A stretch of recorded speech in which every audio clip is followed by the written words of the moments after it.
এই দেখতে পাচ্ছ এখন বৃষ্টি থেমেছে, বাড়ি থেকে খেয়ে দিয়ে আবার মাঠে চলে এসেছে, আবার আলু তাড়ছি। এই দেখতে পাচ্ছ সবাই আলু কুড়োচ্ছে।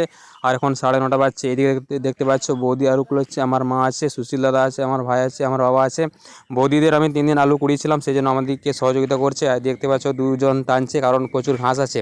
একজন টানছে, একজন ঠেলছে। আর এইদিকে দেখতে পাচ্ছ আলু পোড়াচ্ছি, কারণ প্রতি বছর আলু তাড়ার সময় আলু পোড়ানো হয়। আর এই আলু পোড়ানো কিন্তু খুব সুন্দর খেতে লাগে, টেস্ট কিন্তু খুব ভালো। তো যারা খাননি একবার খেয়ে দেখবেন, খুব ভালো লাগবে। আর এখন 1টা বাজছে, দেখতে পাচ্ছ ঝমঝম করে বৃষ্টি পড়ছে। আমরা আলু তাড়া বন্ধ করে দিয়েছি, আর এদিকে আলুগুলো সব ঢাকা দিয়ে দিয়েছি। দেখতে পাচ্ছ এখন জল পড়ছে, দেখা যাক জল থামে কি থামে না। যদি থামে আবার আমরা তাড়বো। আর এদিকে দেখতে পাচ্ছ আলু পোড়ানো হয়ে গেছে, সেগুলোকে আমরা বার করছি। তো দেখা যাক টেস্ট কীরকম লাগে।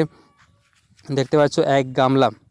তো আমি একটু টেস্ট করছি, খুব সুন্দর লাগছে। যারা ছিল সবাই খেয়ে নিয়েছে। আমার এই মিনি ব্লগ ভালো লাগলে সবাই লাইক কমেন্ট সাবস্ক্রাইব করে দেবেন।